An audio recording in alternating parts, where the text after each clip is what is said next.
in the bank of a dried-out riverbed, with several small fires burning in it. You don't see any guards, so you approach carefully. Men and women jump as they notice you. There is terror written in their emaciated faces.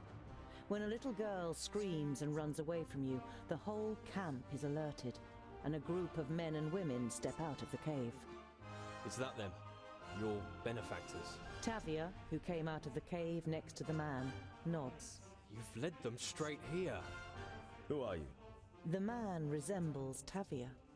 His face too tells of a struggle between defiant determination and fatigue and resignation. I am Gerald, Tavia's brother. I led these people here from Tabayin. You look around you.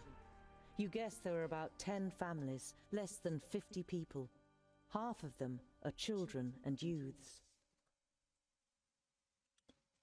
Tavia wouldn't have known that someone followed her here. Your sister couldn't have known that she was being followed. Namora has quite a talent for not being seen. She shouldn't even have gone to Seaton in the first place. I knew that nothing good would come of it. How are things in Tabain? Tabayin is a fertile Tabain. in the north, but much more importantly these days, it borders the Perish land to the east. How are things in Tabayin? Gerald's expression changes. It's as if he's looking through you. The Perished Land is raging. It poisons the spirit, and those who become possessed by it just... Gerald looks at his hands, which he involuntarily forms into claws. They no longer recognize you. Brothers, mothers, children. My brother-in-law. I had to... With visible effort, he wrenches himself free of his terrible memories. We can only hope that the Magi manage to build a new barrier soon. You cannot bring yourself to quash the last hope he has. Tavia went to Seaton on her own initiative. You went to Seaton on her own initiative. Our gold was gone and our supplies were dwindling, despite being on half rations. I said we should just take what we need if no one is going to help us, but my sister wouldn't have anything to do with it. She took the wedding jewelry from our village, the most valuable thing we had with us, and sold it without my knowing. She then took this money and went to Seaton with several men. I was completely beside myself when I heard about it, but then they came back with food and grain, and I thought they had really done it. He laughs cheerlessly and shakes his head. For a few minutes we thought we were saved. Yeah. What's wrong with the grain from Seaton? He knows, right? It was dried and was old. What's wrong with the grain from Seaton? We thought we finally had a change of luck for the better. We were praying for a new start, but then we discovered that most of the grain was rotten and unusable.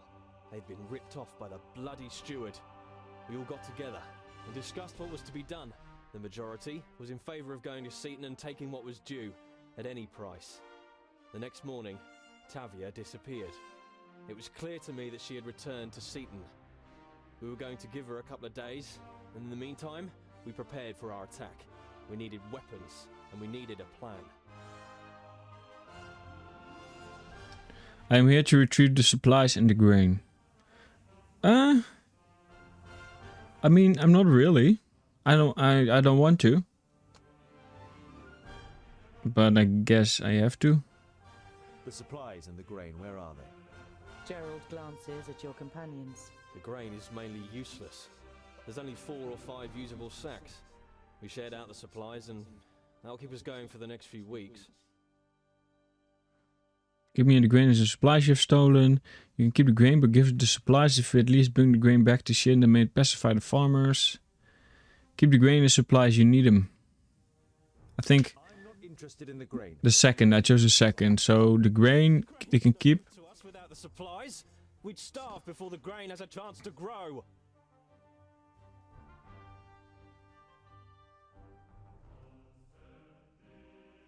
Give the grain back to the people of Shen, the rotten grain. Please the people of Seaton. I think it's a bad idea, but at least they get something then. Gerald's objection in the bud. I'm of course talking about the rotten grain. You keep the good grain, we will receive at least part of our reward, and Morris will be forced to explain how his excellent I mean, grain could the town did give them like Boindale stares at you. Then The town did give them, like, grain, but it was rotten, so they came back and stole some, right? I believe it was like that. happy faces all around you. The people breathe a collective sigh of relief. We'll take half of the grain back in secret. Know this, good dwarf. Whenever you need help, we will stand by your side. We don't have much to offer you, but we can muster together a few strong arms for battle, and we have some outstanding archers. You nod. Nice. You're happy to have made some new friends. We need your help against the orcs. Sure. Wouldn't ask if it wasn't important, but we need your help to destroy an orc stronghold.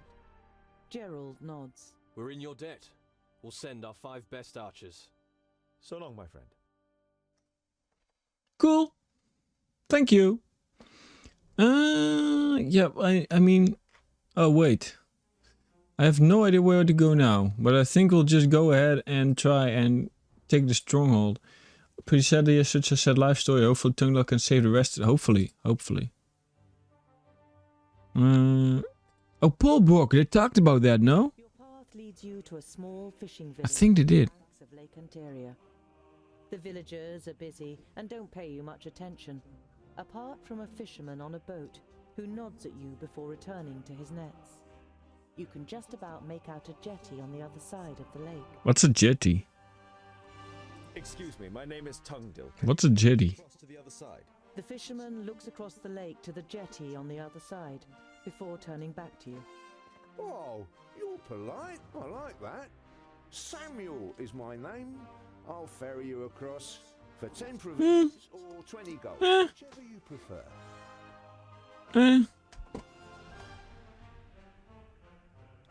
Yeah, You why give not? Samuel the gold, and after a long discussion with the dwarves in the group, you follow him onto the boat.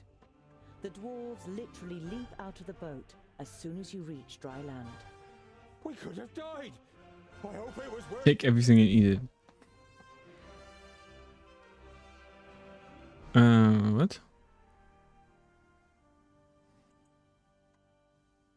A 2-story tavern sits on the corner of a crossroads. Yeah, let me take The this stuff. snow around the building has been cleared away, and a warm light is coming from inside. The sign above the door reads Minstrel Castle. Minstrel Castle. That sounds promising. Look at the surroundings. That's always good to do. The old building has nothing in common with a castle. It seems rather nondescript. A simple tavern for simple people.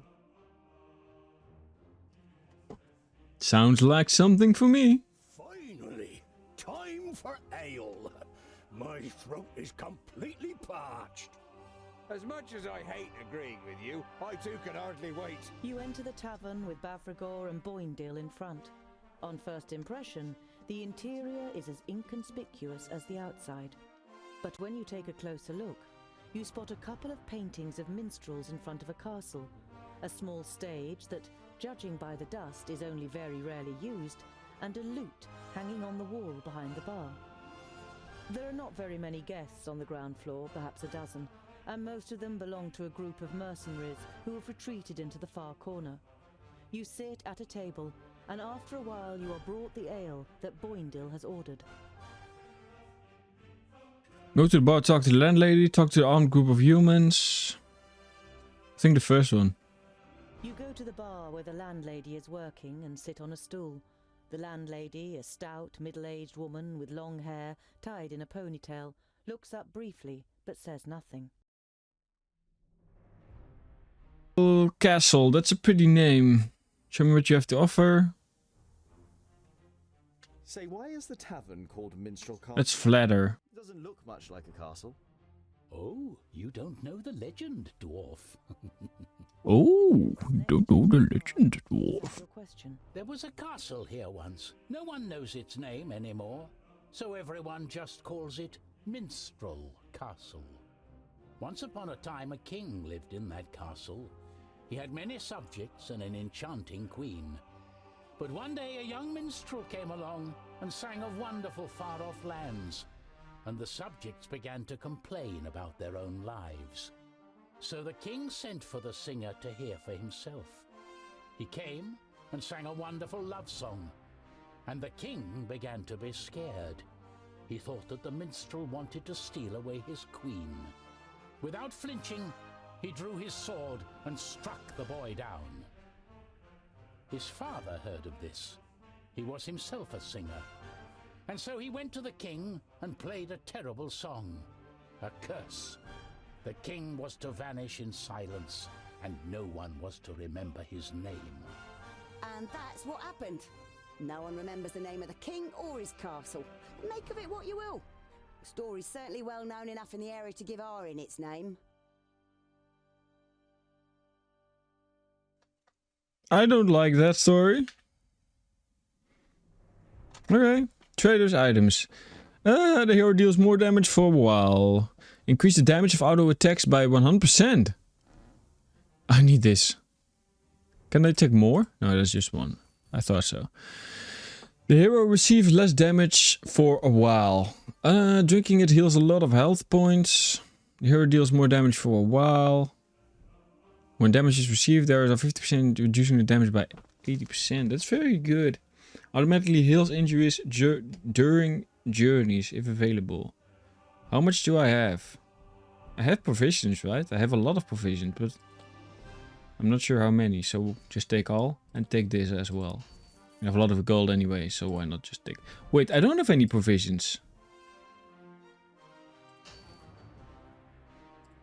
You nod at the landlady. Oh, what? Off the bar stool, and she nods back.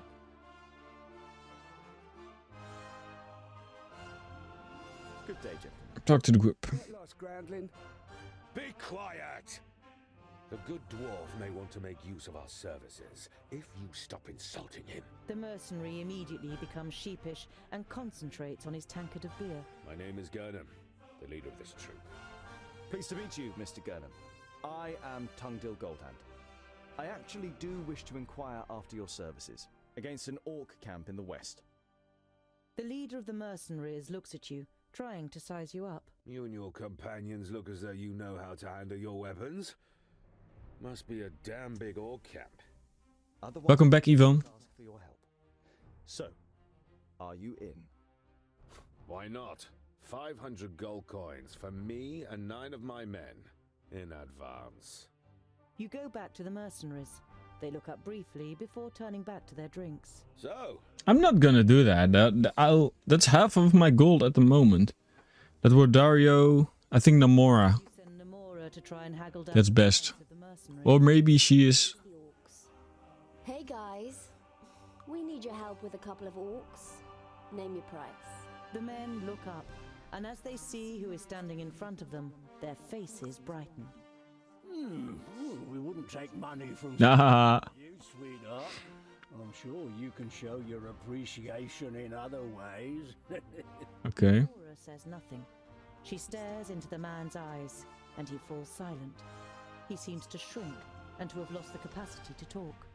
Finally, Namora looks away and turns to go. All right then, I'll find someone else. wait, stay here, darling. The young mercenary jumps up and tries to hold Namora back by the arm, but she sidesteps quickly, and he grasps at thin air. He trips over Namora's foot, which just happens to be in the right place, and clatters to the floor. Oh, come on, boys. Don't you know how to treat a lady? The leader of the mercenaries smiles at Namora, revealing several Do I even want these guys? They don't sound very Like you, smart or strong. a very special price. For 250 gold pieces, we'll demonstrate what we're capable of. I guess. I guess that's... Yeah, Here is your payment. why not? 250 gold coins. You place a pouch containing the counted coins on the table in front of Gurnham. We will seize the orc camp with you, and then perhaps celebrate a bit? He grins over at Namora, who manages with some effort to avoid killing the mercenary. Wow. Okay, leave the tavern and continue on your way. Thor and Boindil, who are absorbed in a drinking competition, have to be practically dragged out of the tavern. But in the end, you are able to continue your journey. Okay. Going down. Always them gold. Drink. Sounds like no good. The mercenaries, you mean? The guards are much more alert now since the infiltration of the orc camp. You have delivered a serious blow to your enemy, and an attack should now be significantly easier. The mercenaries are waiting not far off, and are, as arranged, ready to attack. Gerald's archers are waiting for the attack a short way off the path. They concentrate on checking their weapons and are waiting for your orders. Attack the orc camp, of course. Camp with your companions. You have a long way ahead of you. Now on to fight, of course. We're gonna go in there and get all the orcs. Get them all.